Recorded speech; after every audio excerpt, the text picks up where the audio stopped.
Satisfied.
Through the panic till I'm getting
my girl, don't have to compromise. Ain't no particular side I'm more compatible with. I just want your time.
Women, not girls, rule my world, rule my world.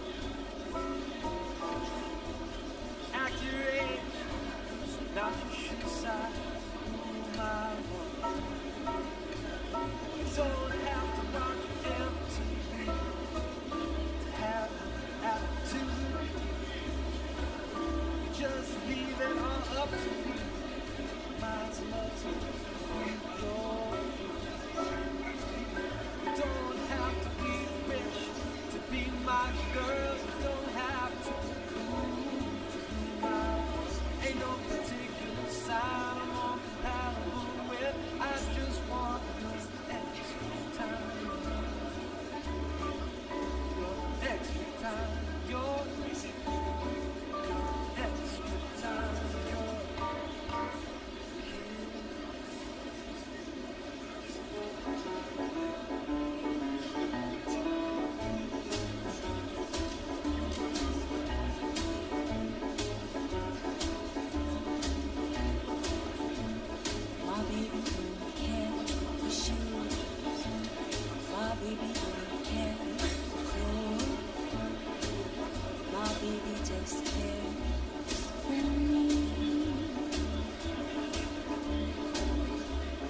My baby don't care for cars and races.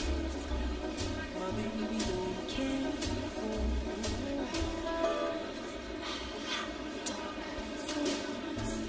Liz Taylor is not his style, and even Lana Turner smile.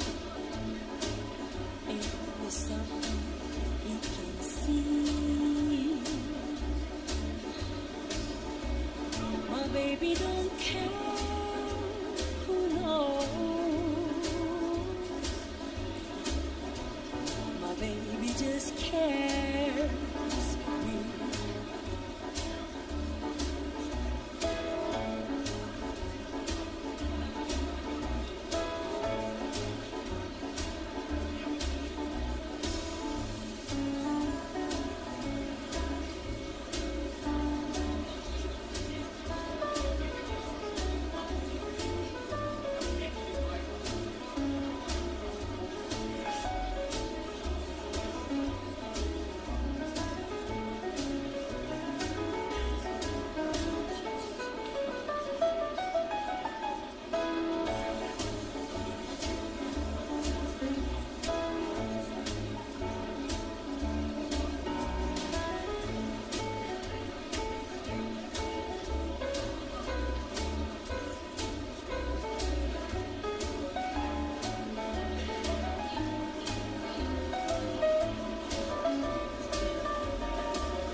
Baby don't care for sure, and he don't even care for clothes. My baby just cares for me. My baby don't care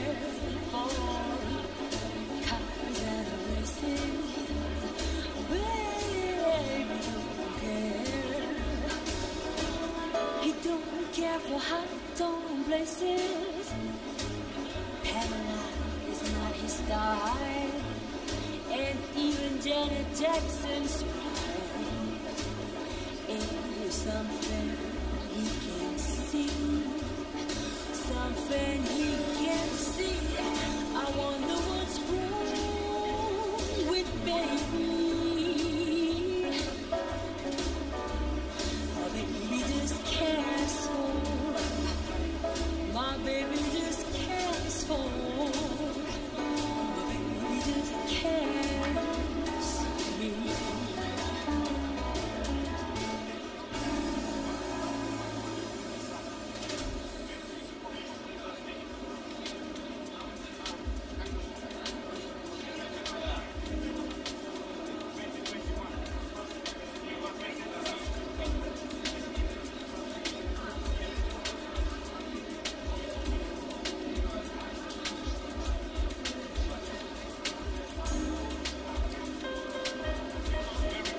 Уважаемые дамы и господа, в связи с проведением технических работ в зоне выставки на 10 минут закрывается вход и выход из зала пленарного заседания.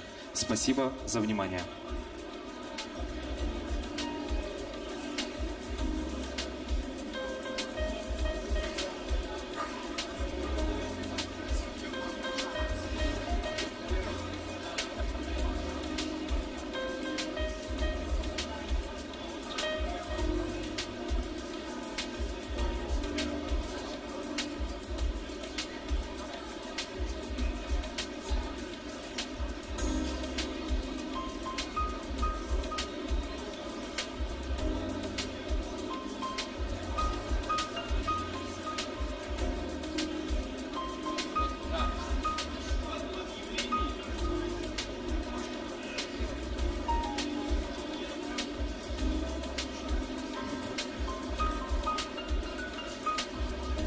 Уважаемые дамы и господа, в связи с проведением технических работ в зоне выставки мы закрываем двери на вход и выход из зала пленарного заседания.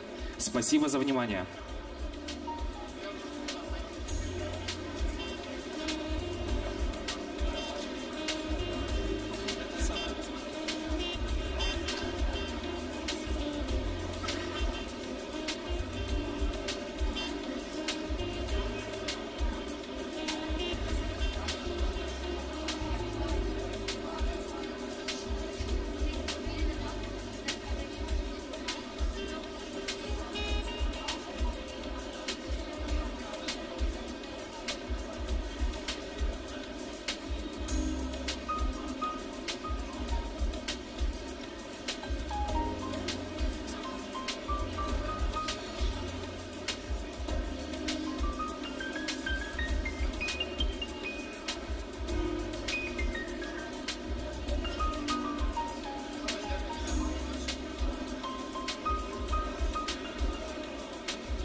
Уважаемые дамы и господа, технические работы в зоне выставки закончены, двери в зал открыты.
Уважаемые дамы и господа, убедительная просьба занимать свои места прямо сейчас. В ближайшее время мы начнем пленарное заседание.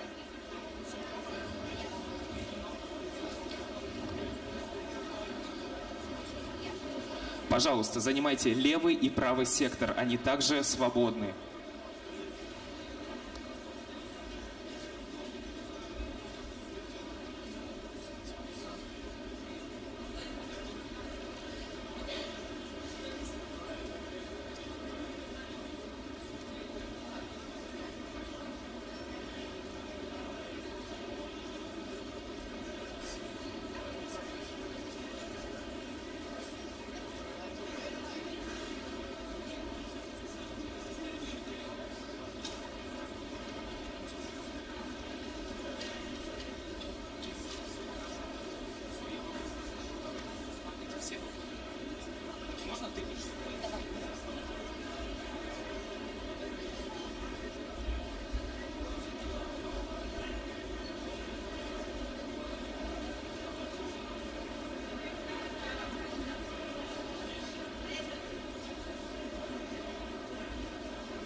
Уважаемые участники форума, убедительная просьба, занимайте свои места.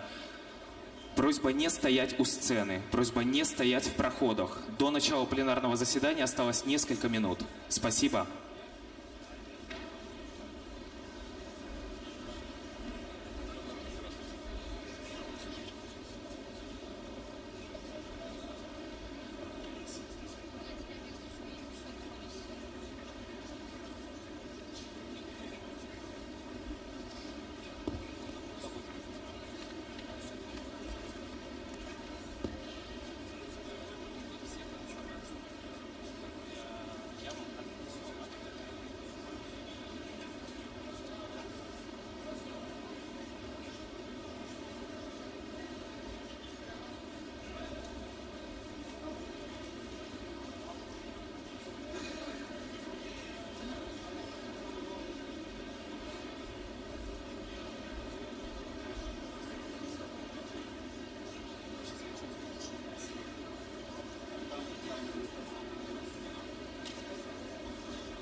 Просим вас занять места в зале. Пленарное заседание начнется через 2 минуты.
Уважаемые дамы и господа, модератор пленарного заседания, министр спорта Российской Федерации Павел Колобков.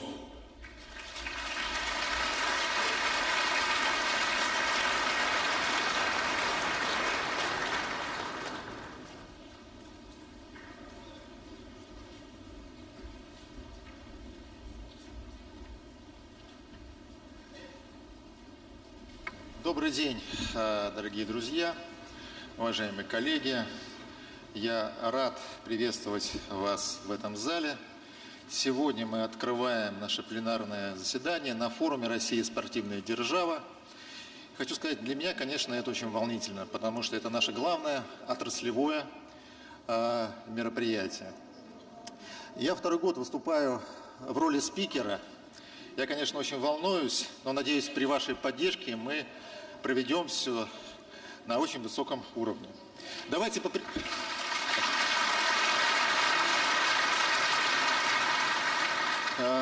вместе с вами поприветствуем наших спикеров, участников пленарного заседания «Развитие спорта в интеграции с мировым сообществом». Я приглашаю на эту сцену заместителя председателя правительства Российской Федерации, председателя Организационного комитета форума «Россия – спортивная держава» Ольга Юрьевна Голодец. Пожалуйста.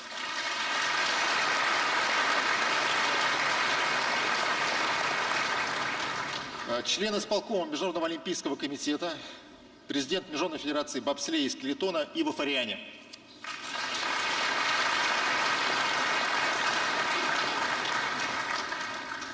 Александр Чеферин, президент Союза европейских футбольных ассоциаций.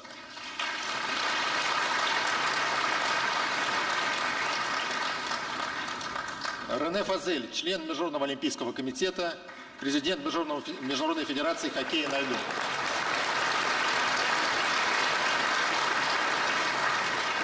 Почетный член Международного олимпийского комитета, президент Международной федерации плавания Хулио Маглиони.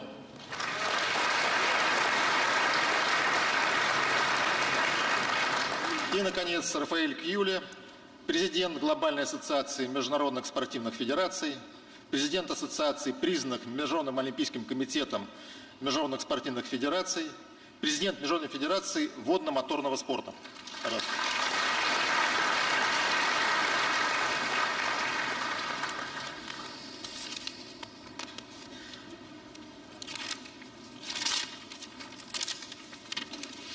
Итак, начнем. Наш форум мы проводим уже 8-й раз. но у нас впервые столько иностранных гостей, и что особенно приятно, только вместе мы сможем обсуждать эти темы.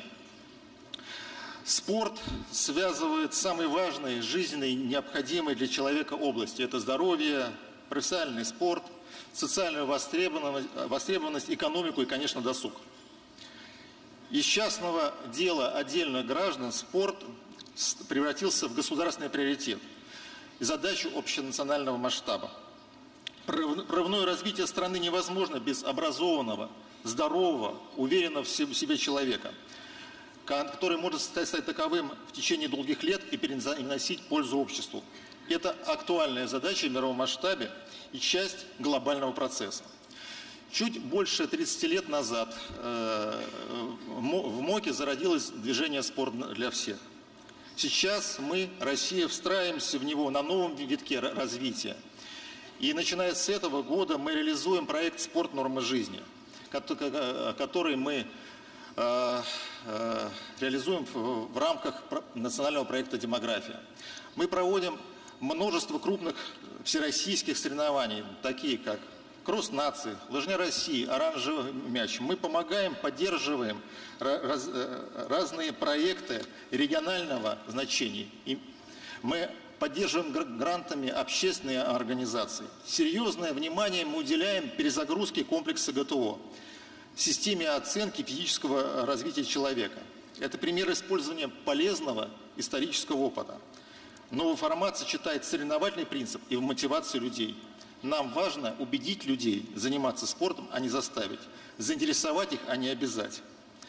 Итак, Ольга Юрьевна, мы с вами ездим много по стране. И вы, как никто другой, знаете, что благодаря спорту меняются регионы, страны, менталитет людей. Согласны ли вы с этим? Прошу вас. Спасибо большое, Павел Анатольевич. Но прежде всего мне хочется поприветствовать всех собравшихся. И сегодня огромная честь находиться в одном зале с таким количеством выдающихся людей в мире спорта, столько чемпионов среди нас, людей, которые действительно взошли на самую высокую ступеньку пьедестала почета на мировых соревнованиях. Но очень важно, что те, кто добились вершин в спорте, сегодня ставят вопрос иначе. Спорт для общества. Какое значение сегодня спорт имеет для здоровья каждого члена общества, для успешности, для качества жизни, для гуманитарного подхода друг к другу. И вот эти вот моменты, когда мы говорим «спорт для общества», их сегодня трудно переоценить. И это влияет абсолютно на все сферы жизни. Это влияет на то, как федерации позиционируют себя в обществе. Сегодня трудно себе представить федерацию без того, чтобы федерация не занималась детским спортом. Многие федерации активно поддерживают любительские федерации. И очень много работы просветительской, очень много работы гуманитарной, благотворительной, нацеленной на то, чтобы сформировать в обществе новый климат, который действительно может нам помочь привнести в нашу жизнь физическая культура и спорт. В нашей стране отношение физической культуры к спорту совершенно особое. Именно поэтому принят указ президента Российской Федерации, посвященный именно спортивной составляющей нашего общества. У нас есть четкая задача. К 2024 году мы хотим привлечь в активные занятия спортом и физкультурой 55% взрослого населения нашей страны. Конечно, в зависимости от возраста, в зависимости от места проживания у нас картинка сильно меняется. Сегодня у нас 39% занимается регулярно физкультурой и спортом, но среди молодежи, тех, кто привержен физкультуре и спорту, конечно, больше, чем среди других категорий населения. нам есть куда стремиться, потому что мы бы хотели, чтобы спорт стал более доступен для людей старшего поколения, для людей с ограниченными возможностями, для людей, проживающих в сельской местности. У нас есть узкие точки, мы их знают руководители регионов, и нам нужно на них тоже сфокусироваться и помочь сделать физкультуру и спорт доступной для каждого жителя нашей страны. Но, пользуясь случаем, я хочу всех познакомить с результатами нового обследования, которое провело недавно РАН-Хикс. РАН-Хикс фокусировалась на молодежи, и вы знаете, эти результаты, они настолько меня впечатлили, и они настолько вселяют уверенность в наше будущее. Вот вроде бы мы недавно начали программу, а насколько много сегодня приверженцев среди молодежи здоровому образу жизни, физкультуре и спорту, говорит о том, что нам те задачи, которые мы ставим перед собой, они вполне по силам. Я хочу озвучить эти цифры. В нашей стране по оценке РАН-Хикс регулярно занимаются спортом 30% молодых россиян. Нередко, а скажем тоже регулярно, но уже не так интенсивно, 58%. И вообще никогда не занимаются только 13%. Это впечатляющие показатели, тем более, что молодежь говорит вообще о приверженности к здоровому образу жизни. И они говорят, что это важно для них, они говорят, что это важно для их окружения. Например, 50% молодежи сказали, что они придерживаются принципов правильного питания. Да, они придерживаются так, как они это понимают, но это очень важно, что молодые люди это осмысливают, молодые люди на это обращают внимание и пытаются формировать вот такую культуру. И здесь все присутствующие, и руководители регионов, и руководители федераций, и чиновники от спорта, мы все должны сконцентрировать свои усилия для того, чтобы вот эту формирующуюся новую культуру помогать создавать повсеместно. И на это нацелен наш основной федеральный проект «Спорт. Норма жизни». В рамках этого проекта есть несколько составляющих. Конечно, мы делаем упор на развитие инфраструктуры. Это сегодня очень важно, особенно в удаленных регионах. За 2018 год в рамках только этого проекта было построено более 1000 сооружений, сюда входят и крытые манежи, и плавательные бассейны, и ледовые арены. И, конечно, такое движение, оно очень важно, потому что оно делает доступным занятие спортом для людей, проживающих в разных городах, в разных регионах России. Вторая тема – это повышение квалификации. Об этом много говорили, и было много наказов и поручений, и здесь мы должны двигаться четко, последовательно, и не забывать некоторые поручения, которые были даны, потому что сегодня квалификация инструкторов, тренеров – это настолько важно, это важно и для дворового, любительского спорта, и для спорта, для занятий в спорте высших достижений, для формирования спортивного резерва. Что еще очень важно? У нас сейчас формируется очень много негосударственных организаций, которые позволяют людям фактически по-другому проводить свой досуг, проводить досуг в активной форме. Я приведу несколько примеров. Сейчас, например, ширится движение, которое объединяет любителей бега. Марафон, который проходит по Золотому кольцу, сейчас он включает в себя 12 городов России, ежегодно собирает 40 000 человек. Люди приезжают с семьями, разные дистанции. Это уже не просто спорт, это форма проведения досуга, это новое качество жизни, это другое отношение к истории, это другое отношение к стране, это другое отношение к природе. И мне радостно, что такие формы досуга, они расширяются. Например, здесь, на Волге, стал популярным заплыв «Волга-Свим», когда энтузиасты переплывают Волгу. У нас очень популярным стал забег на коньках по Байкалу. Знаете, наша страна огромная, и когда наши спортивные инициативы позволяют людям оказаться в необычных местах, в наших природных необычных заповедниках, когда спорт открывает дорогу культуре нашей страны, то это дополнительный бонус для нашего общества. Я знаю, что в рамках нашей программы сделана специальная поддержка, грантовая поддержка таких негосударственных организаций. И мы сделаем все для того, чтобы как можно больше людей разделяло идеологию, философию физической культуры. Спасибо. Спасибо, Ольга Юрьевна. У вас огромный опыт курирования отраслей социальной сферы. Как вы считаете, может быть ли спорт стать таким же приоритетом, как образование, здравоохранение и культура? Я считаю, что он таковым является. Понятно. Я думаю, этому вопросу у нас будет посвящен Совет по спорту. И действительно, для России, для нас, и что мне отрадно заметить, для многих руководителей регионов, которые здесь присутствуют, спорт действительно является приоритетом. Спорт влияет на все стороны в жизни, безусловно, на здоровый образ жизни, на готовность людей к освоению профессии, влияет на здоровье и на все другие сферы жизни. Через призму спорта мы имеем возможность решать любые задачи. Спорт действительно стал универсальным средством.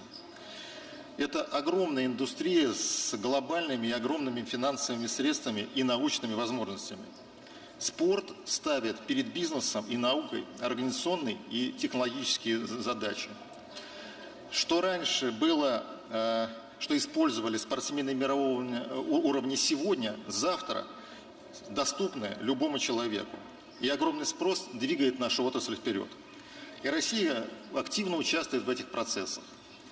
Мы не только пользуемся технологиями, идеями, но и можем дать миру что-то новое.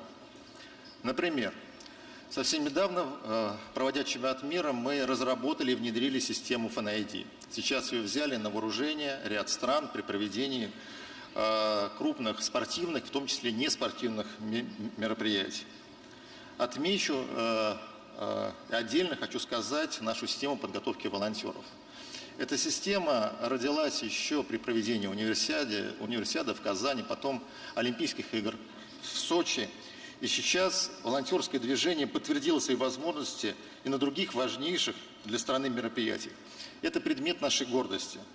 Наши девушки и мальчики лучшие в мире.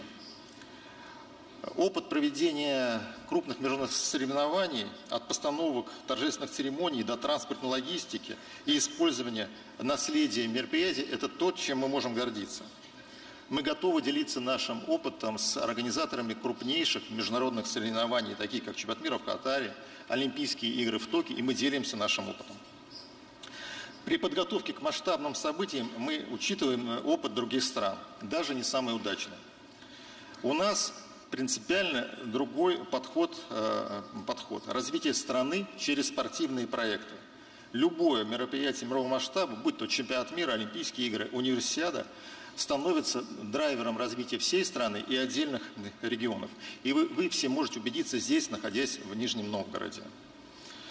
Строительство спортивных сооружений – лишь малая часть тех изменений, которые произошли в городе. Это и объекты инфраструктуры, и гостиницы, и новые предприятия. Это можно сказать в любом городе, где проходили матчи чемпионата мира. Я хочу задать Александру Чеферину. Совсем скоро нас ждет еще один большой футбольный праздник. Скажите, нам удастся совместно с вами общими усилиями повторить этот успех?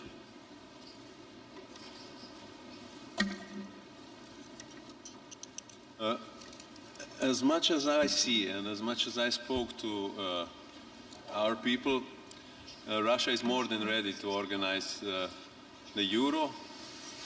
You showed last year with perfect organization of the World Cup that you are welcoming the fans that you have great infrastructure, and I'm absolutely not afraid about the Euro next year in St. Petersburg.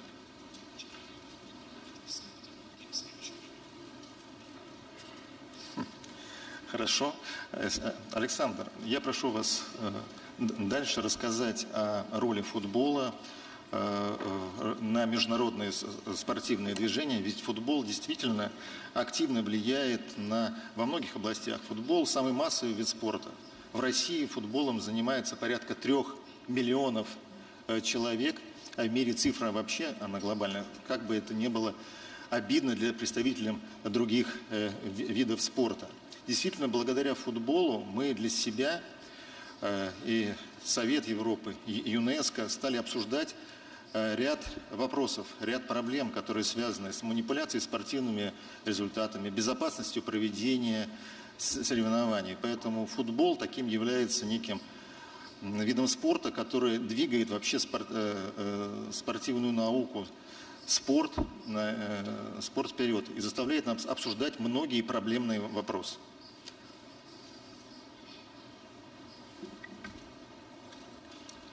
Absolutely. Football is by far the most popular sport in the world.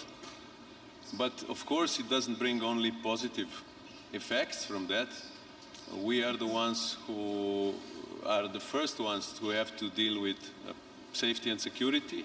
Our events are so big that we always have the most challenging with safety and security. But I think that we can also help in solving those problems. And we are doing that, and we are doing that with governments in every country that we organize any event. And again, for the next Euro, it will be quite challenging because it will be in 12 different countries with 12 different legislation, different currencies, visa system, no visa system. But I'm sure it will be a great success anyway. And especially I'm not afraid of the situation here in Russia because we've seen last year how you can solve some problems that are a problem to solve for some other countries. Thank you.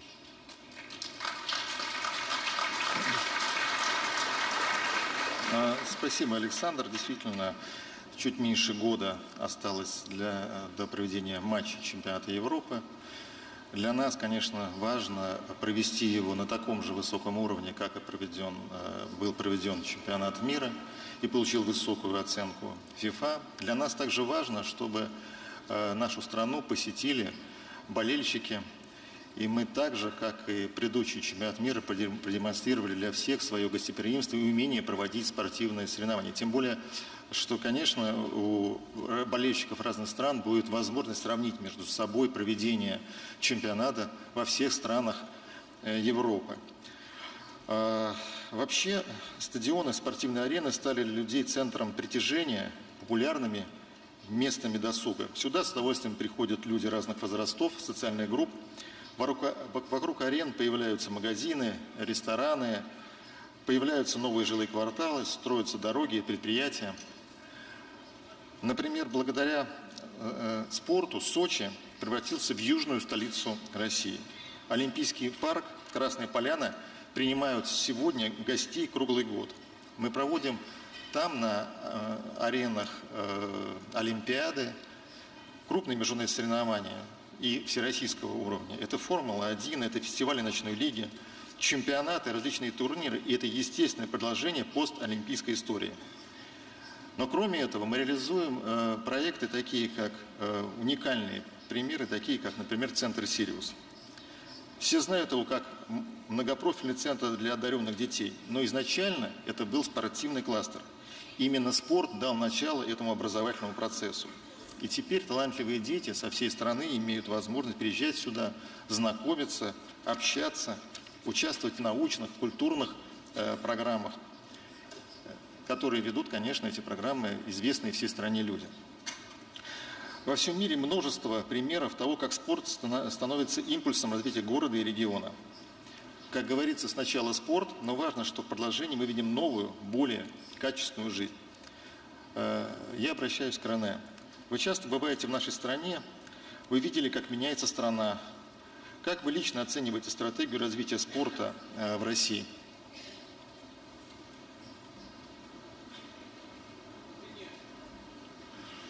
Добрый день, дорогие друзья. И подруги, важно.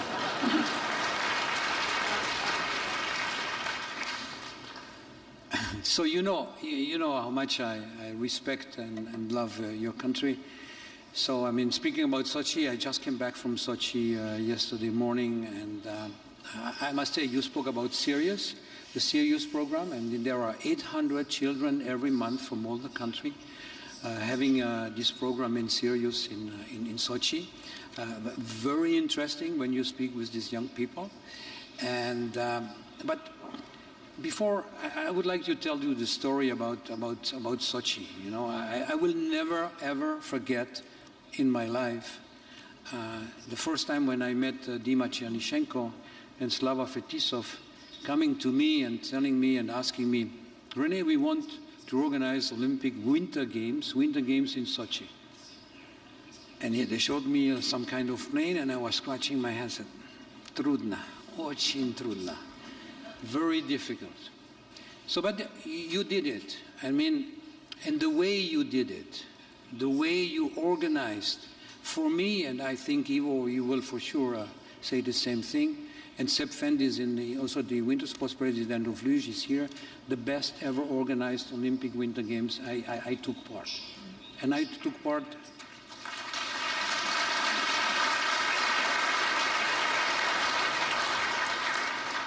I took part since 1988 in every Olympic Winter Games. And Vitaly Smirnov, I just say hello to you, Vitaly. I don't know how many Winter Games you did. You did many. But you can be proud what your team and the Russian people did in Sochi. That shows actually the way Russian people are finishing, organizing, doing sports events in a way like Olympic Games in an unbelievable way, working as a team. And this is your strength, working as a team. You have a very big country, you're 140, 45 million people, but when you have to stick together, you stick together. And what you did in Sochi, now you have an Olympic Winter Center. You didn't have that before. I mean, after the collapse of the Soviet Union, you were very strong in figure skating, ice hockey. I mean, Vladislav Tretiak, 3 Olympic gold medals, 10 times world champion. So you were very strong in skating, hockey, and biathlon. But the rest of the winter sports, you were not really present. And now you start to come because of the infrastructure. And if, Olga, you declare about the infrastructure, I think with no infrastructure, you do not have the opportunity and the possibility to develop young kids and boys and girls. So infrastructure is key. I just make here, as a president of the International Ice Hockey Federation, you should build in the next years at least 400 or 450 new ice rinks in Russia to develop ice skating, curling, and ice hockey. This is a must, infrastructure, to develop coaches. So I have a great respect, Pavel, for what you're doing in sport in Russia. Big compliment.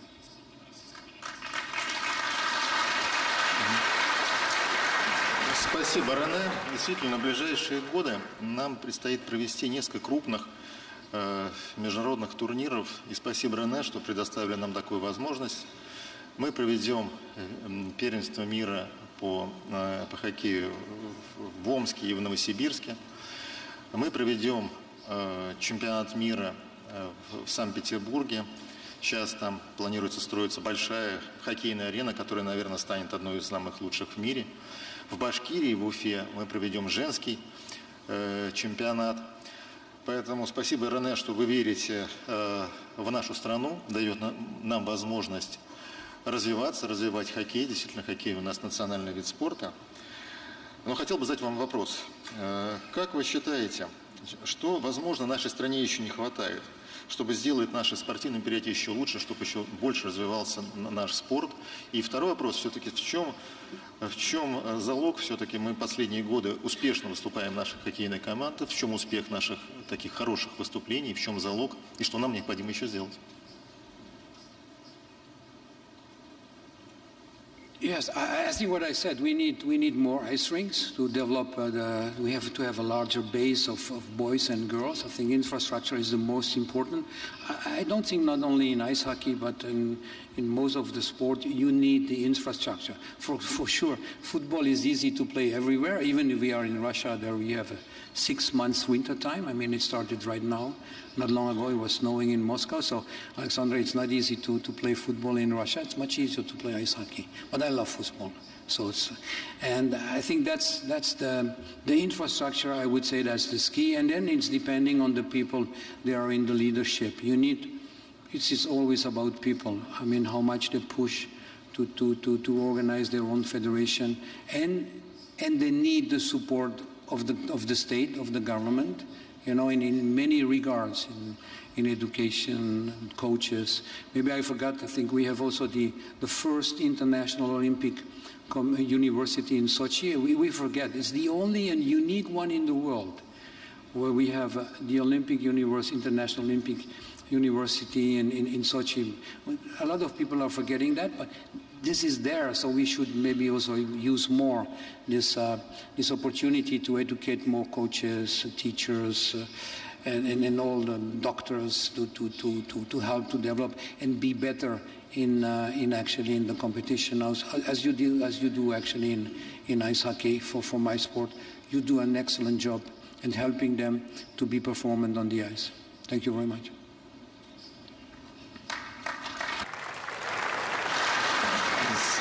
Спасибо, Рене.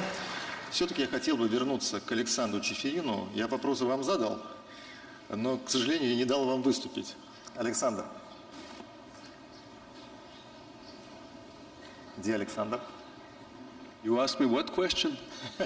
No questions, no questions.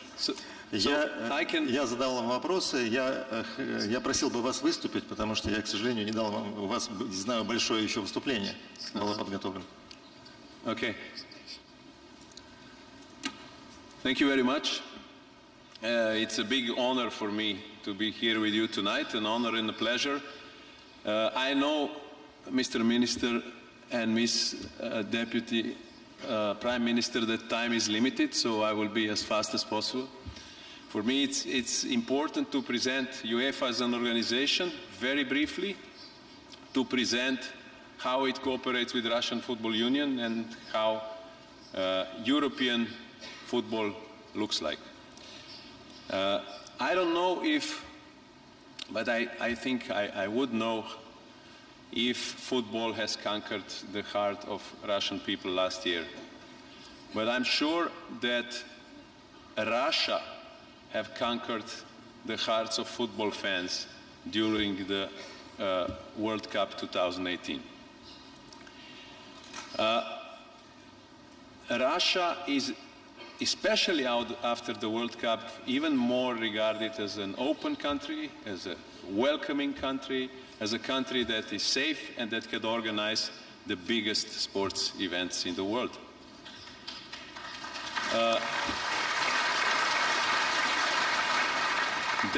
That shift in the public perception was made because of that World Cup too.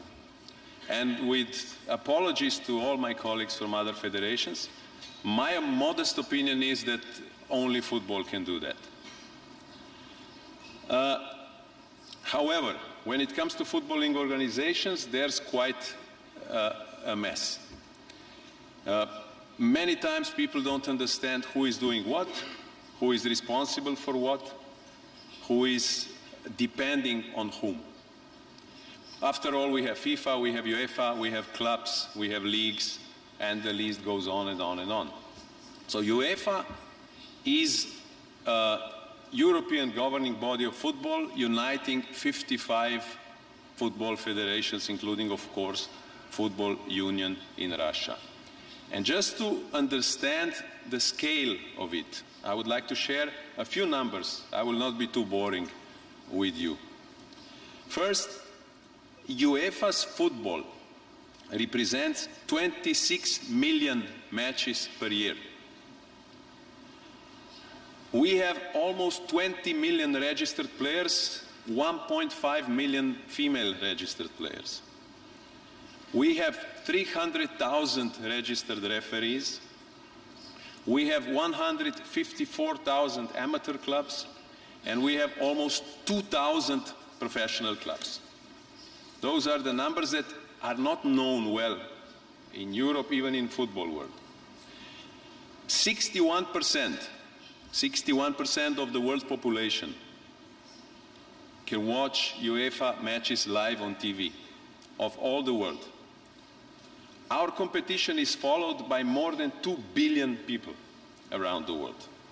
So the total, just an interesting comparison, the total cumulative audience of Euro that will happen next year is 34 times bigger than American Super Bowl. 34 times bigger. And the UEFA Champions League final is a class of its own.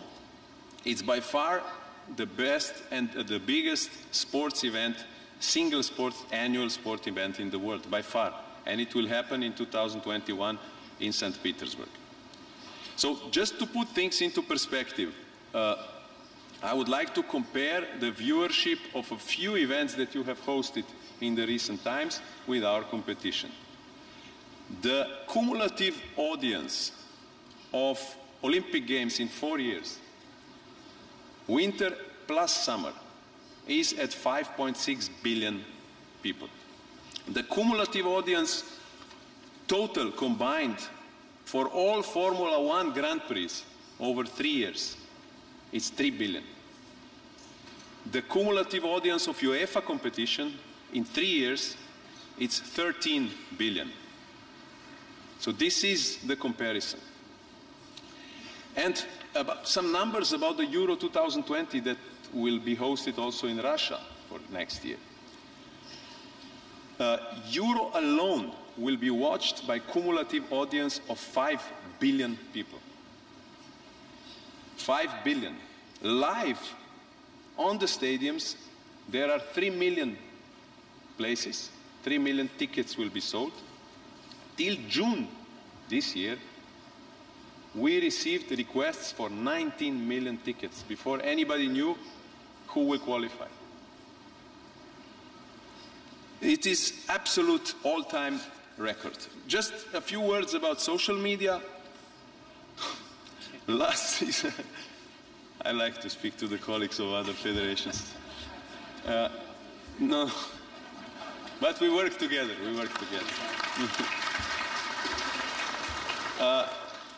about social media. Last season, we had more than 18 billion interaction on social media on UEFA competition. And in terms of social media following, Champions League is a class of its own. Much bigger than NBA, much bigger than NFL, much bigger than Premier League, and much bigger than La Liga. And just to understand the difference, the World Cup in football has 74 million followers. And the Champions League has 136 million followers. And just a few more numbers and then I will finish. But I would like you to know the scale. Yeah? René wants me to finish as soon as possible. No. So about revenues, it's also important to know. In the current 4-year cycle, from 2016 to 2020, UEFA will generate 13 billion euros revenues. And to compare, it's more than double of the FIFA revenues in 4 years, and it's twice as much as ILC in 4 years generates. We have doubled our revenues in the last 8 years. Not many companies can say that. And I don't say it's because of us, it's because of football is such an interesting product. However, it's not all about numbers, it's not all about social media, it's not all about figures. Power is above all, about sharing. Power is if you meet your objectives, if you protect, promote, and develop sports. And that's why, out of those numbers, almost 85% of all the revenues we distribute directly to the national associations and clubs. 85% of 13 billion.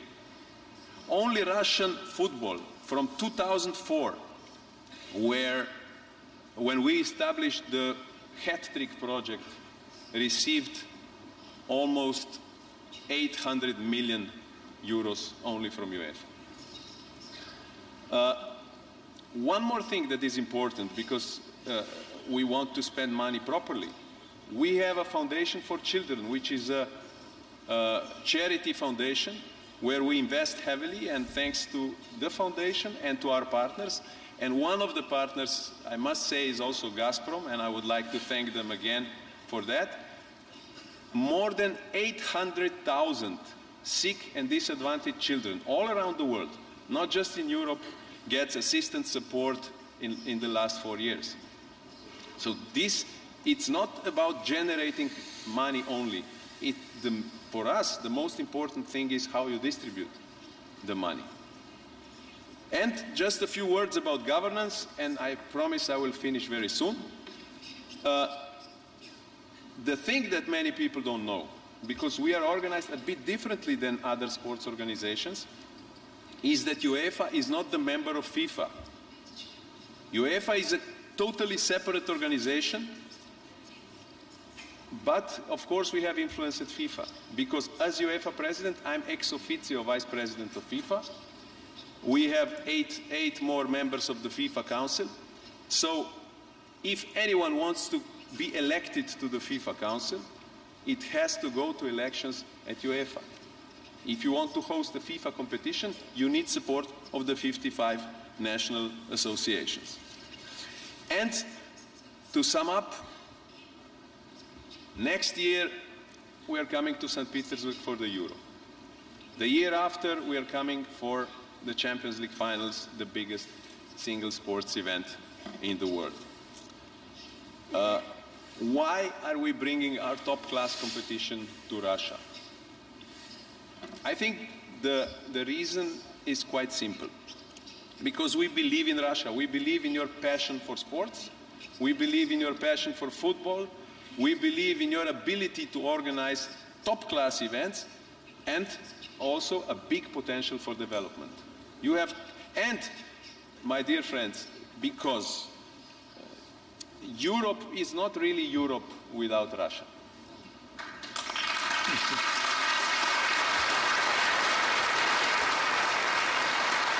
Спасибо, Александр.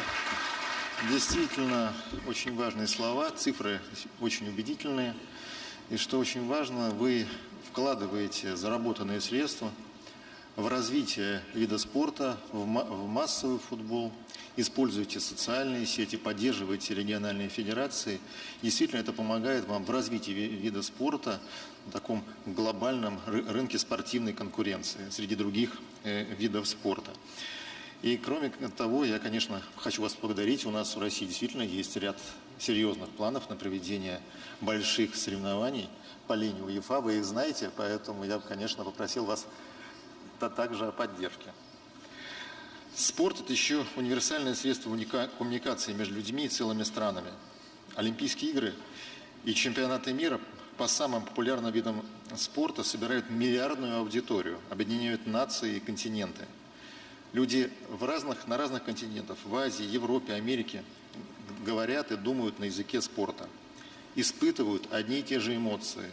И радость, и разочарование, и гордость за свою страну. Мы все прекрасно помним и чемпионат мира по футболу, Олимпийские игры в Сочи, где стирались барьеры, исчезали разобщения, политические границы. Люди из разных стран становились единым целым, понимая друг друга. Это и есть важнейшая роль спорта. Рафаэля, действительно ли спорт – это уникальный язык, который объединяет, или это актуально, и актуально ли сейчас это выражение? It is indeed, Pavel, and first of all, allow me to thank you for the kind invitation. And it is a real pleasure to be in a country which is so passionate about sport. And for me, it's also a great honor, a great pleasure to be with many of your athletes which even speak my language, like the lovely conversation I had with Yelena Isinbayeva. And this is really friendship. This is long-lasting, genuine, true sport relationship. And also, Pavel, allow me to say that this country is very fortunate to have leaders. You are a champion in sport yourself, but also the president of the Russian Federation is not just a fan of sport. Actually, he makes sport as a big part of his life, including his own active participation. And I think it's a great example for this country, but not only for this country, I think also for many countries. And talking about the universal language of sport, Rene, you just mentioned the Sochi Winter Olympic Games, which was an amazing event. But allow me to say that I was with my friend, the president of FISU, and President Putin, of course, at Krasnoyarsk for the Winter Universiade. And I think that was an amazing example, not just of sport competition, but how you can blend together education, culture, and sport. And what you are doing here in Russia is basically creating, through the universal language of sport, which means irrespective of their language, irrespective of their religion, irrespective of their abilities, you just bring people together and allow them to enjoy the sport, enjoy the effort of doing sport. So this forum, Pavel, is another great example of the universal language of sport. Why? Simply because you made the effort of bringing together all the main stakeholders of sport. You have leading athletes, you have public companies, you have private companies, you have the government, you have the International Sports Federation.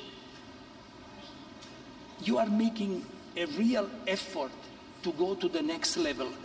And allow me to say that going to the next level means that we need to be brave enough to bring the sport, not only within stadium, within arena. We need to bring sport to the people.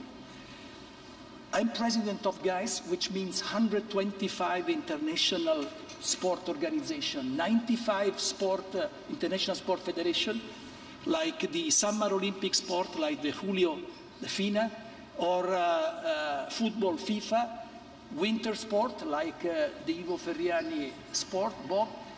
But we have also 66% of the International Sport Federation arena, which are not yet Olympic sport, 2/3, which means that we need to create platforms to develop sport in a new way. We just came back from Budapest, where we organized the World Urban Games, first ever. What does it mean? It means not only sport, it means culture, art. It means to use infrastructure like the big hall market in Budapest, which has been unused since 1930. It means legacy to the people, to the city. It means that our champion, BMX or basketball 3x3, next year Olympic sport in Tokyo, or breaking, Olympic sport subject to final approval 2024 in Paris. This is a wonderful platform to showcase sport, but also to initiate the new generation to sport.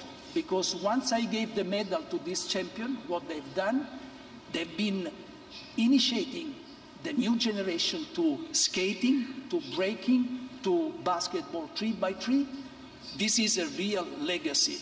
So thanks for the question, Pavel, and thanks for the kind invitation in this great, lovely country of sport.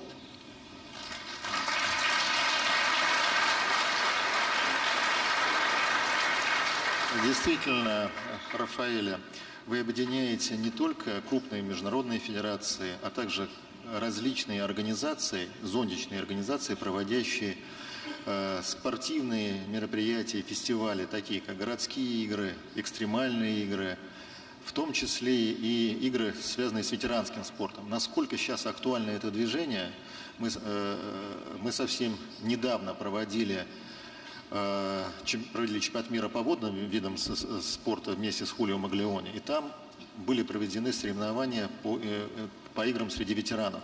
И вызвало огромный интерес среди любителей разных стран. Насколько актуально, насколько важно проводить такие соревнования совместно с федерациями, либо отдельно. Как ваше мнение? Well, first of all, I think, again, that this forum is a great example of how, if we are really keen to bridge the gap, we need to bring together all the stakeholders. And as you know, I have the privilege of serving also as president of Sport Accord, and this is exactly what we do. Next month, we are October, this month, at the end of this month, we will organize in Lausanne the IF Forum, 28th, 30th of October, athlete center. So this is going to be a forum completely focused on athlete, but we are going to have all the key stakeholders, the universities, the government, the host cities and countries, many host cities and countries, for example, for Olympic Games or multi-sport games.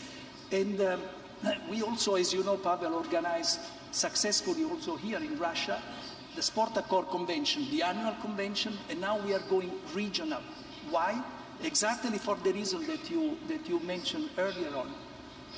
We need to be more relevant to the communities, to the regions where great sport events take place.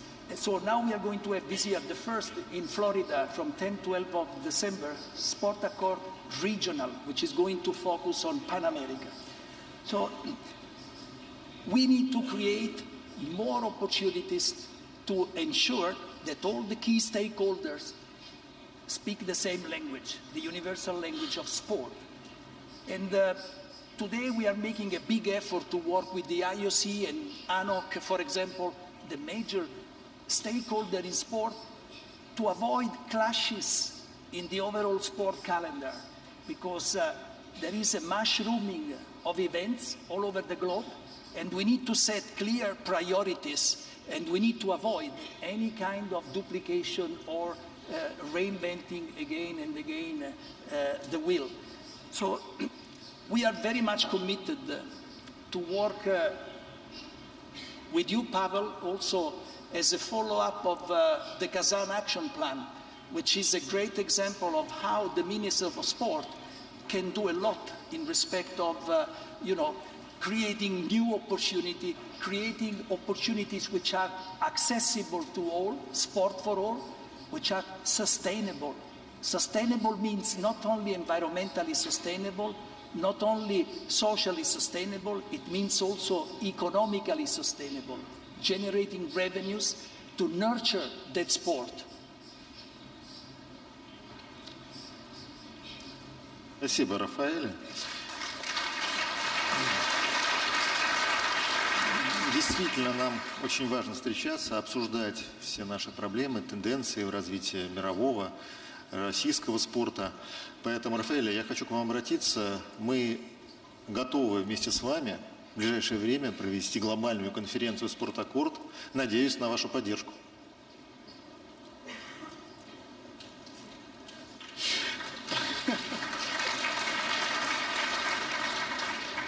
Well, you know, Pavel, that I love this country and I love the people of this country, and I make no secret.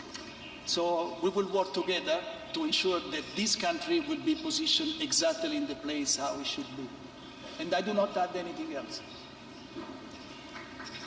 Спасибо. Спасибо.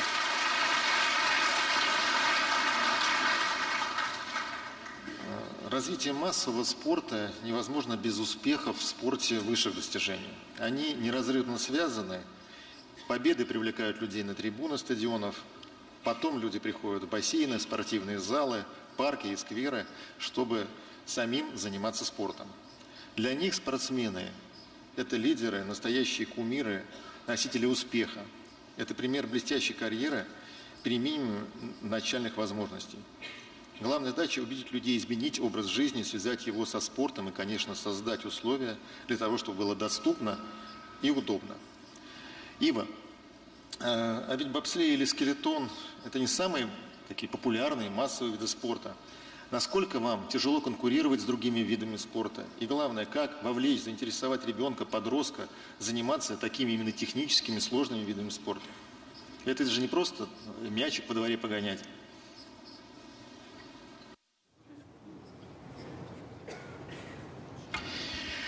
Thank you, Pavel. It's not easy to speak after Alexander because with the number he show up, we are totally different. I'm a football fan, absolutely football fan, so I'm one of your fans. So. But of course, I speak about the universality of the sport. You know, we cannot just have a football. Thanks God we have a different sport, hockey also. The sport, the role of the sport is to create models is important because the new generation, the young generation, they need some model to dream like Helena. I want to be like Helena Zimbayeva, you know. It's motivate the people to have a better life, you know. And thanks God we have a space for other sport. And in Russia it's easy to speak about sport, and in particular winter sport, because we are a winter country. Not just that, because you have a culture of sport and you have a passion for sport. So in our specific discipline, where infrastructure are absolutely different than others, football or hockey in Russia, they are relatively easy to be played. We have just 1.5 track, let me say today. We have Sochi, it's a fantastic track, it's a heritage of the games, and we have Paramanovo that will be renovated very soon. So with two tracks,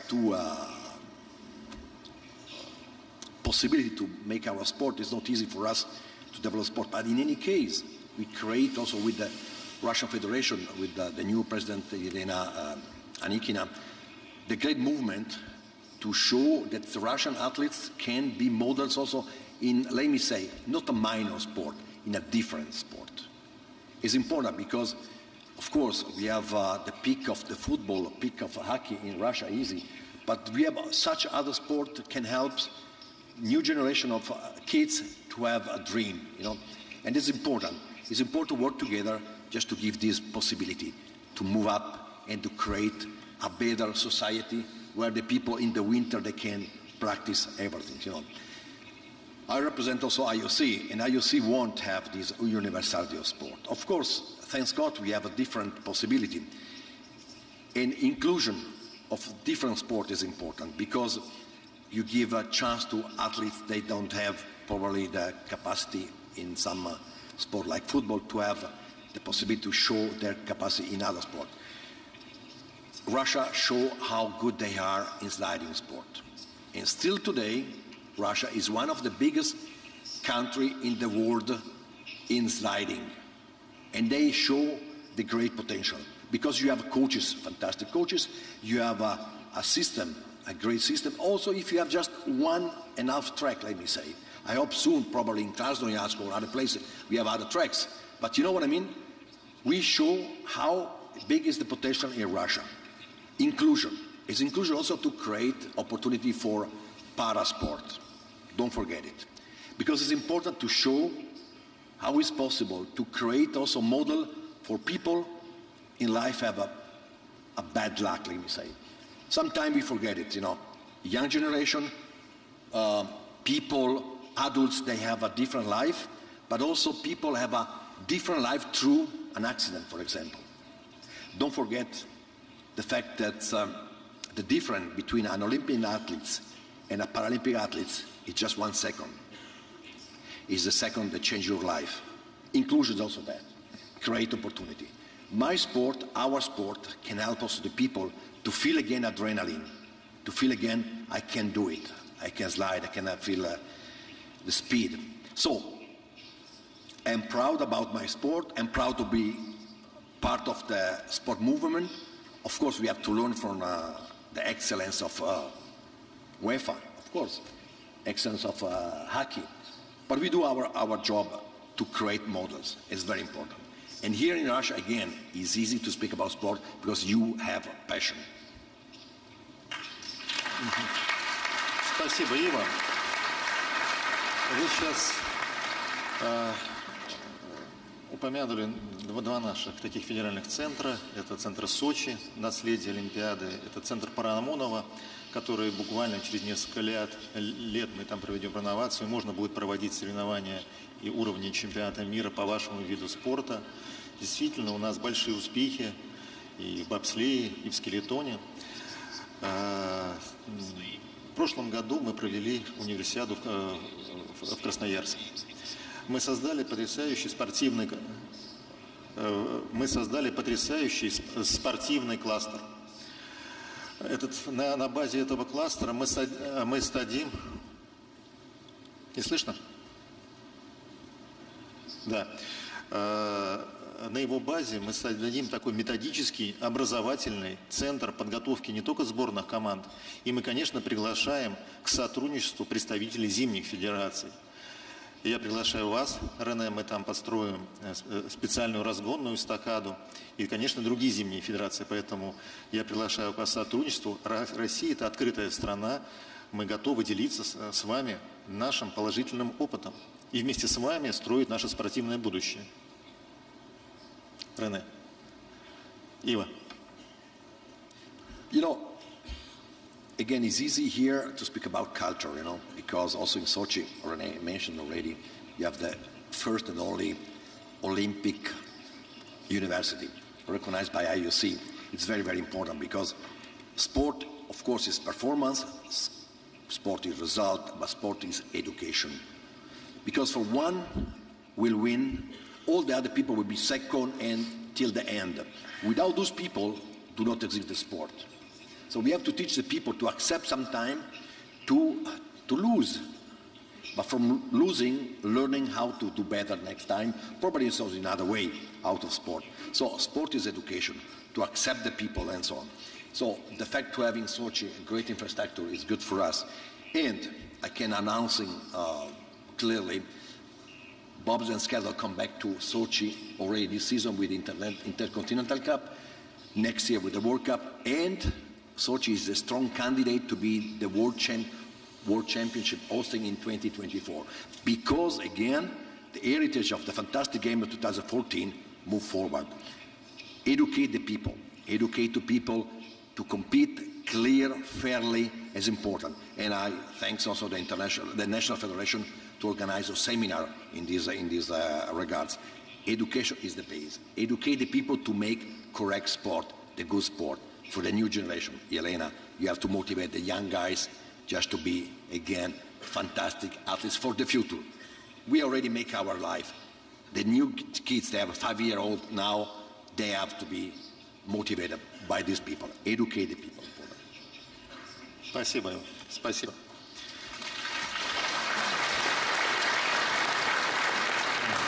За свою тысячелетнюю историю спорт пережил множество эпох и сейчас выступает в новую глобальную эру. Его влияние в мире растет, но у этой медали есть и другая сторона. Понятие спорта порой утрачивает изначальный смысл. Спортивные события иногда уходят на второй план. Наша задача, общая задача, от околоспортивных, иногда скандальных тем вернуть интерес именно к спортсменам и их победам. Наша задача вместе с вами вернуть спорт к спорту.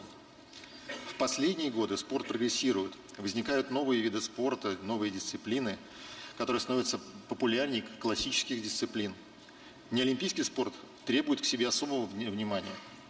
Фитнесом, аэробикой, паркуром, экстремальными видами спорта в России занимается уже 8 миллионов человек. При этом их количество увеличилось за последние 9 лет в 2 раза. На авансцену выходят новые организации, которые с каждым годом становятся все более влиятельными. Любая международная спортивная организация – это площадка для диалога, плацдарм влияния. Именно здесь возникают точки взаимопонимания. И это реальное сотрудничество, которое потом переносится также на другие сферы. Только в переплетении культур, укладов содержится импульс развития. Достаточно вспомнить, какое влияние наши тренеры оказали на развитие спорта в других странах. Это гимнастика и фигурное катание, другие виды спорта. Со своей стороны мы используем опыт других стран, где тот или иной вид спорта развит лучше, чем в России. Достаточно вспомнить таких выдающихся тренеров, спортсменов, как Энзо Гамбо, Виктор Ана, Гуса Хиденко. Я обращаюсь к Хулио Маглионе. Хулио, плавание входит в топ-5 самых популярных видов спорта. Тяжело вам конкурировать с футболом, с хоккеем?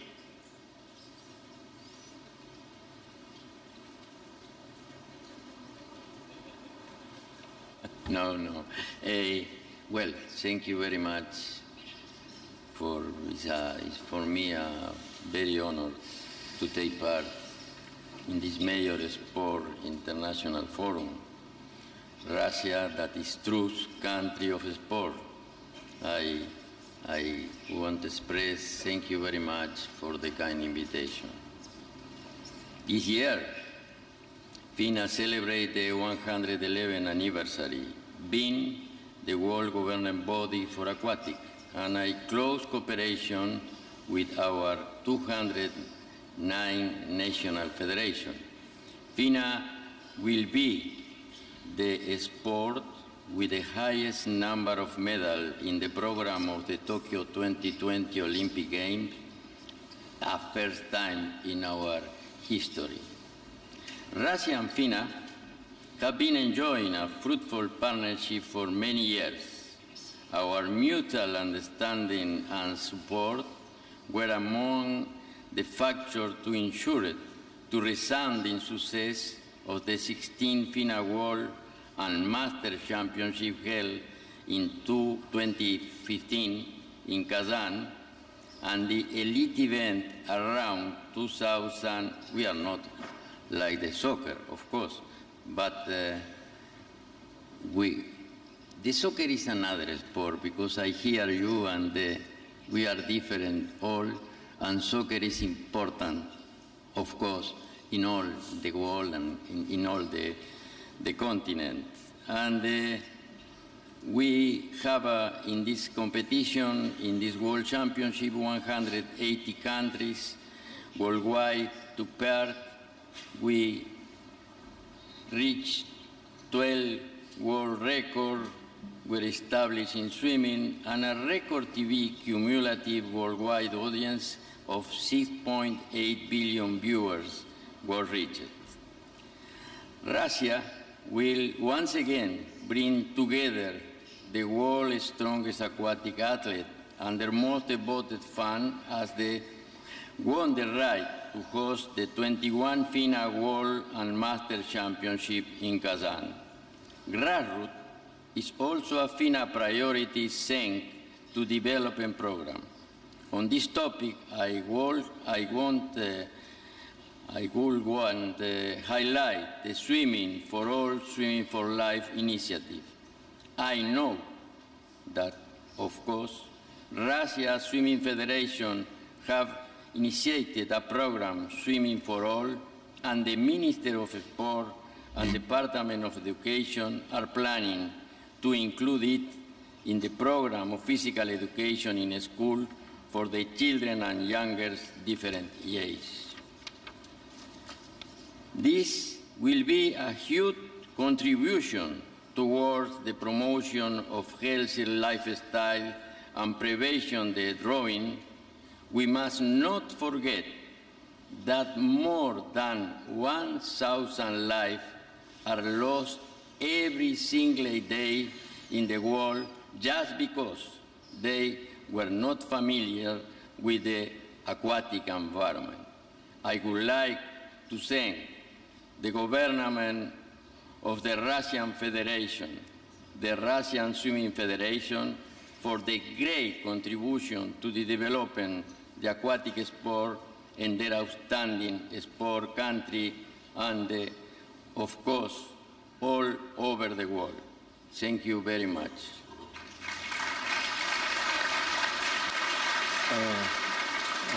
Спасибо, Хулио. У меня к вам вопрос.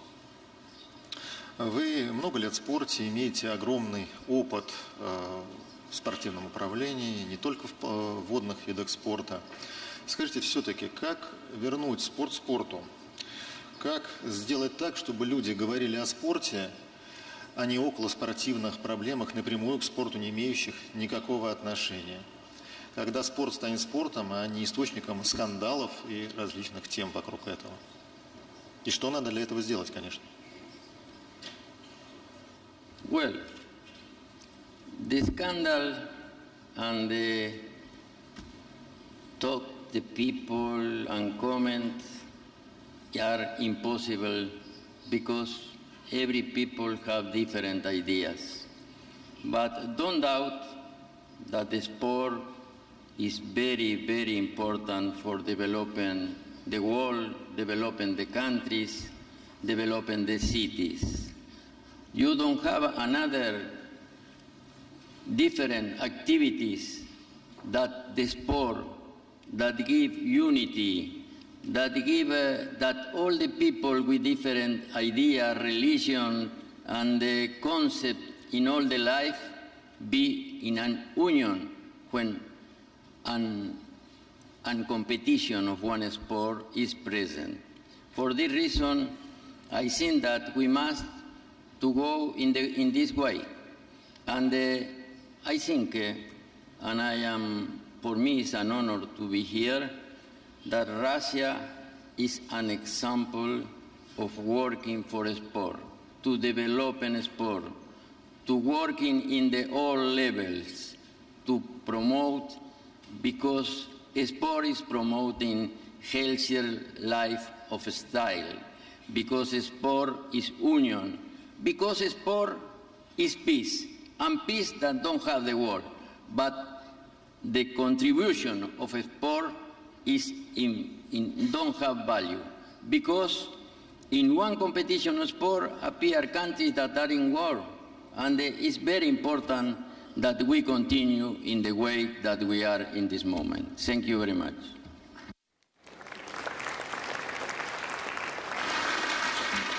Спасибо, Хулио. Форум уже стал ежегодным. Теперь он должен выйти за рамки отраслевого разговора, стать для российского и международного спорта действительно такой статусной площадкой, как для экономики является Санкт-Петербургский и Дальневосточный экономический форум. Помимо важных дискуссий о путях развития, форум должен стать местом, где завязывается сотрудничество в самом широком спектре. Это и диалог органов власти и спортивных организаций, это, конечно, деловые контакты с представителями бизнеса, с теми, кто работает в клубах и командах, обмен научными идеями и методиками. И это будущее нашего форума. Россия была и остается центром мирового спорта. Я сегодня в этом убедился, общаясь с участниками нашего пленарного заседания. Без нашей страны невозможно представить будущее спорта на планете. Мы готовы работать в любых форматах. Под эгидой Международного олимпийского комитета, международных федераций, проводить крупные международные соревнования у нас здесь, в России. Но также мы рассматриваем возможность проведения соревнований в различных других форматах. Это по линии БРИКС, по линии Союза независимых государств. В следующем году мы проведем первые молодежные игры стран СНГ. Эти игры пройдут в Казани. У нас множество идей и совместных проектов. Главное, чтобы это приносило пользу как профессиональным спортсменам, так и обычным гражданам. В этом универсальность спорта, потому что спорт – это для каждого. А теперь я хочу задать коротко один важный вопрос каждому из наших спикеров. Коротко скажите, спорт сейчас это больше важная часть социальной сферы, это качество жизни, или это больше экономика, бизнес и политика? Коротко скажите свое мнение, пожалуйста. Я начну с Ольги Юрьевны.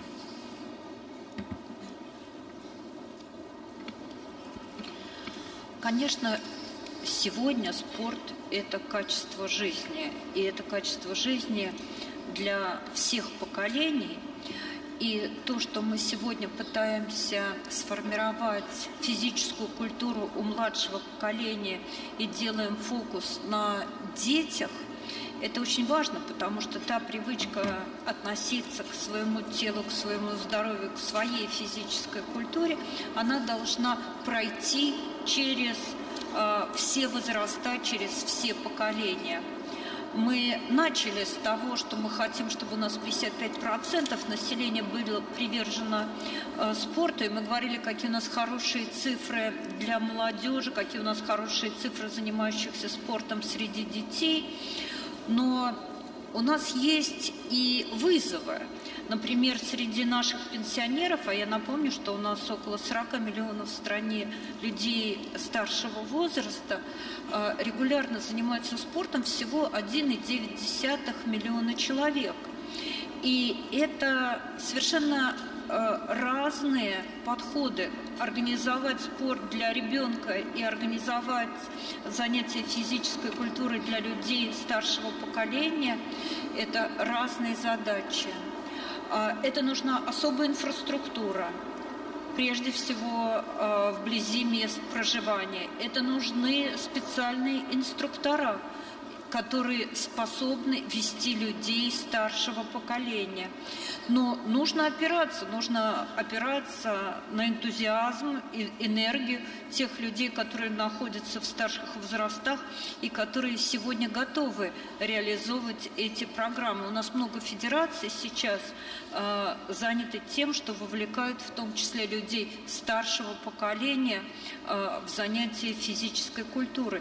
И, конечно, безусловно, это качество жизни, потому что если человек регулярно уделяет внимание физической культуре хотя бы некоторое время в течение дня, то это продлевает его активное долголетие. Спасибо, Ольга Юрьевна. Ива. Sport is the pillar of the society because it teaches you to have a respect about yourself and respect about the other people. If you start with the sport, you create a better society, a better citizens. It's important to create the condition that every kids begin to make sport for the young age. So you have to respect yourself again and the other, and you have a self-discipline. You will create better citizens through these things. So we have to move from sport to create a better world.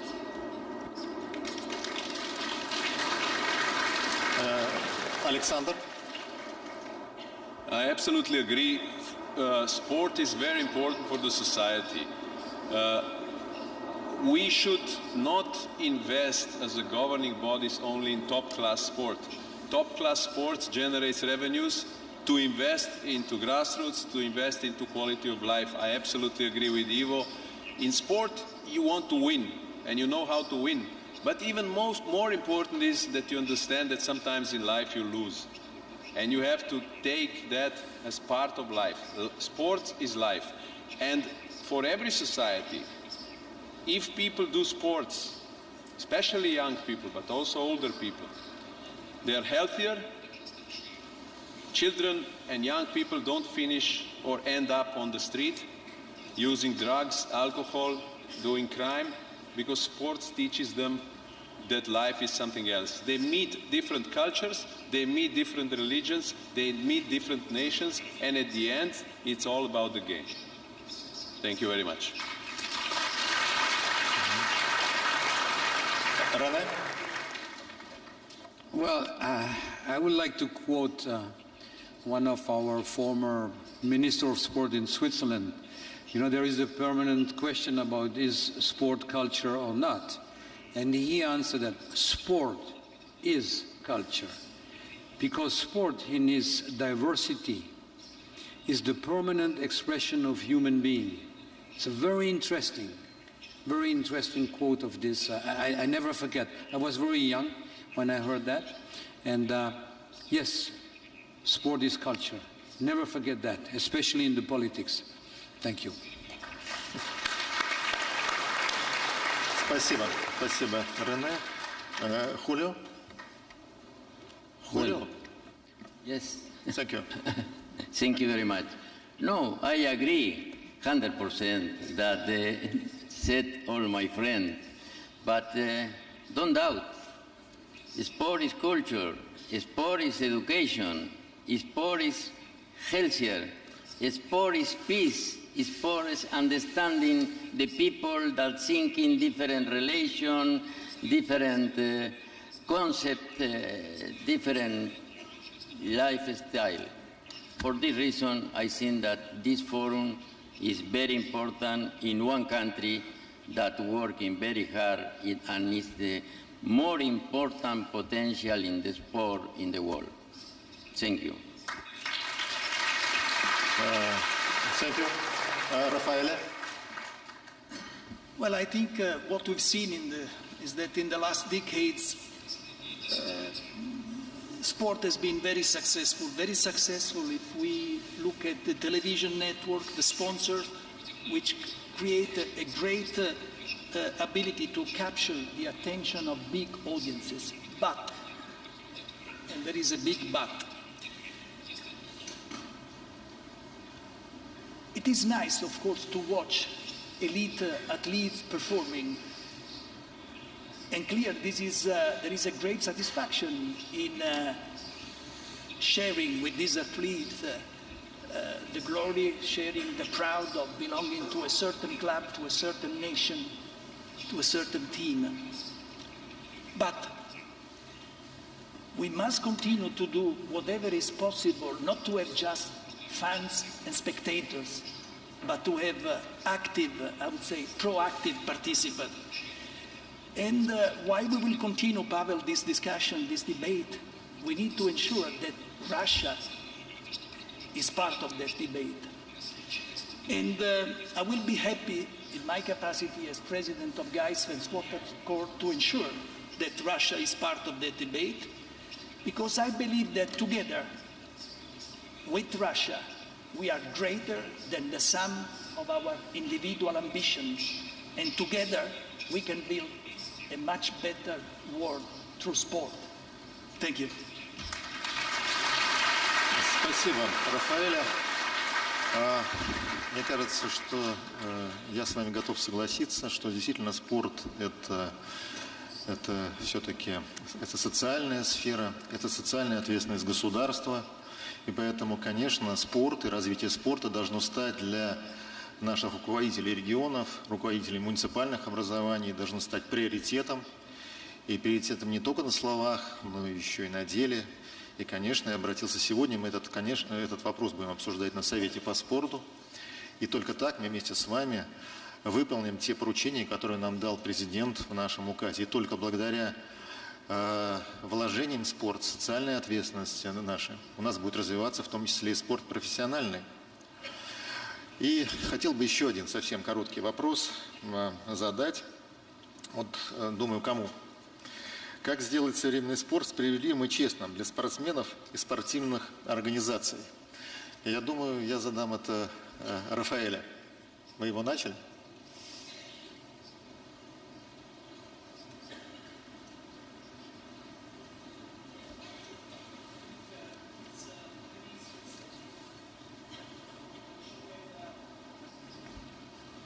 Can you hear? I think it's very clear and very simple at the same time. You need to have a clear set of rules. You need to have a fair implementation of those rules.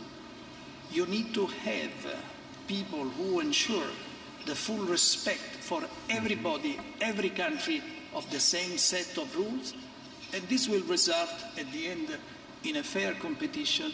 And I hope I did answer your question. Спасибо, Рафаэля. Очень хороший ответ.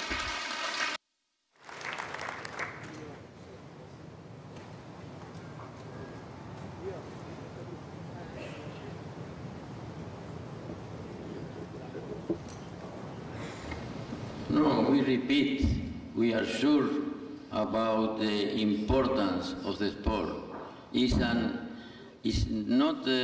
It's necessary that all the countries respect one each other, and the sport is a wonderful way for take out this situation. We need peace in the world. We need work all for the same aim. And we are here for this reason. Thank you very much. Thank you very much, Julio.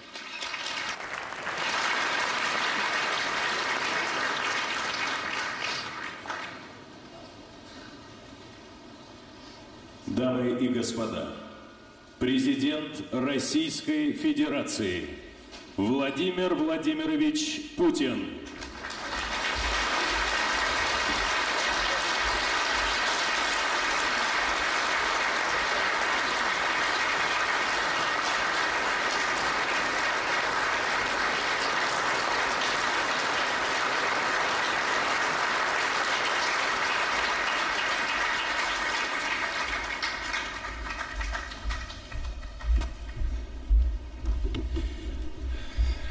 Дорогие друзья, дамы и господа, уважаемые коллеги, мы искренне рады приветствовать в России лидеров мирового спортивного сообщества, руководителей международных спортивных организаций и выдающихся спортсменов, всех наших коллег, партнеров, которые, так же как и мы, заинтересованы в успешном, уверенном развитии спорта, в сохранении его гуманистического потенциала и базовых принципов доступности, равенства, честной и чистой борьбы. Дальнейшее продвижение великих, объединяющих мир спортивных ценностей – одна из ключевых задач нашей большой многонациональной спортивной семьи. И решать ее надо сообща, опираясь на проверенные временем нормы и правила, уважая и слыша друг друга, выстраивая конструктивный, доброжелательный диалог.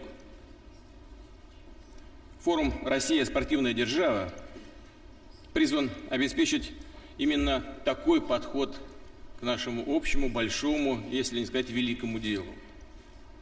В нынешнем году с момента проведения первого форума исполняется 10 лет. Но его формат по-прежнему актуален, а возможность свободного обмена информацией и открытость дискуссионных площадок приобретают все большую и большую значимость, актуальность. Спорт уже давно стал неотъемлемой частью жизни общества. И именно обществу определять векторы его развития, его глобальную повестку. В том числе предлагать в международный календарь официальных спортивных событий новые виды спорта и новые соревновательные форматы. Те, что действительно интересны людям, стимулируют их систематически заниматься спортом, вести активный, здоровый образ жизни. Россия уже инициировала проведение игр стран Содружества независимых государств.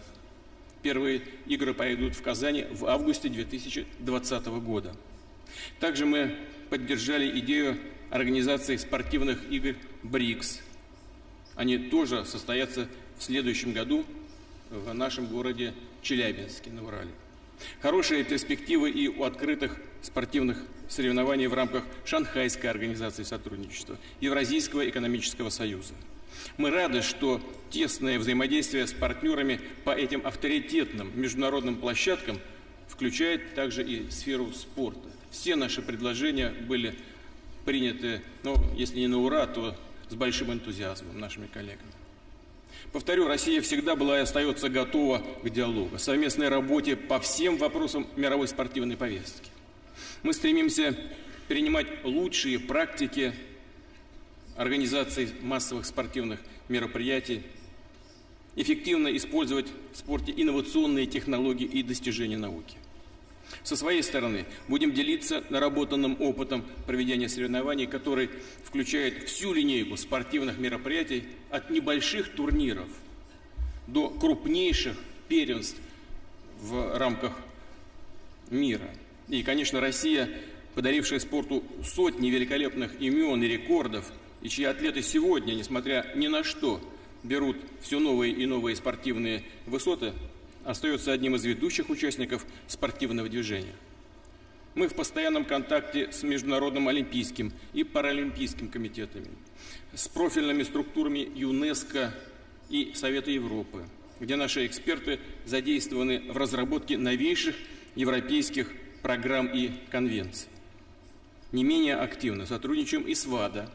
Требования, которые предъявляет к России эта организация, выполняются в полном объеме. Наша страна, наши спортсмены в первую очередь заинтересованы, чтобы все недочеты, связанные с антидопинговыми вопросами, остались в прошлом.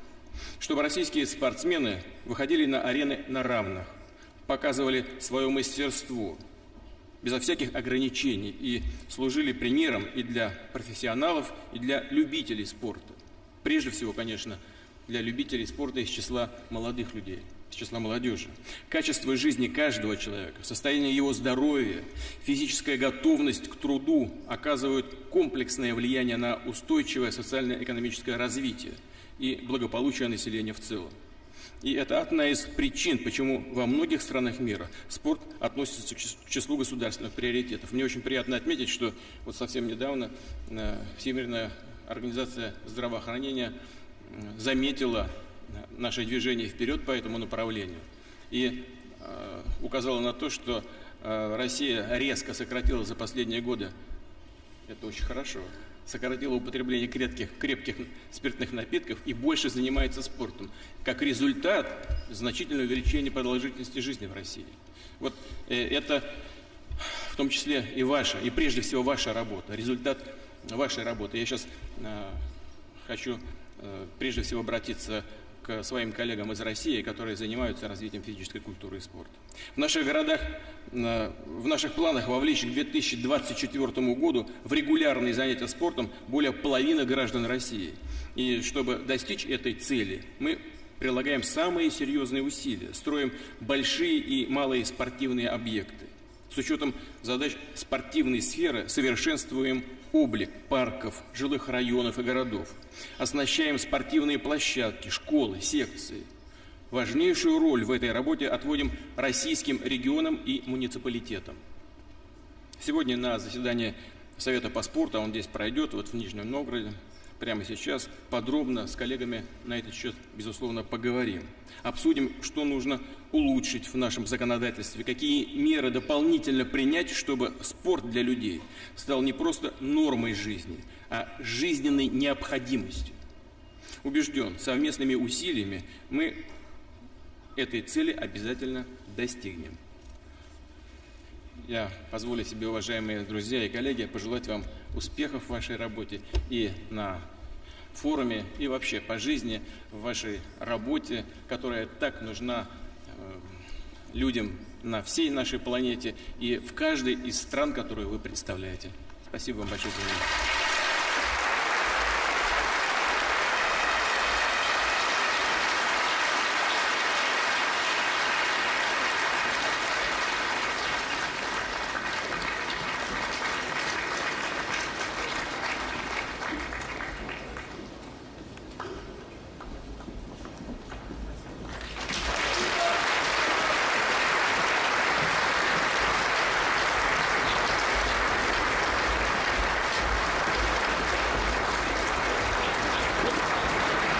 Уважаемые дамы и господа, просим вас оставаться на своих местах. Мы пригласим вас к выходу из зала пленарного заседания.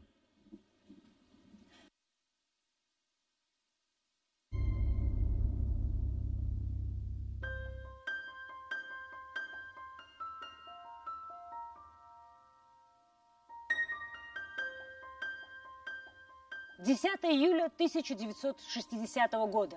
Париж. Раздевалка стадиона «Парк де Пренс». Главный тренер сборной СССР Гавриил Качалин объявляет последние слова установки на финал с Югославией. В конце он по традиции поворачивается к доктору Николаю Алексееву. «У вас есть замечания по состоянию игроков?» – уточняет Качалин. «Нет, все здоровы и готовы», – произносит Алексеев, но продолжает. «Можно мне еще пару слов? Я знаю, кто сегодня забьет победный гол». 20 мужчин сидят, уставившись на него. Повисает тишина, которую прерывает звонкий голос Льва Яшина. «Доктор, говори, кто?» «Виктор Понедельник».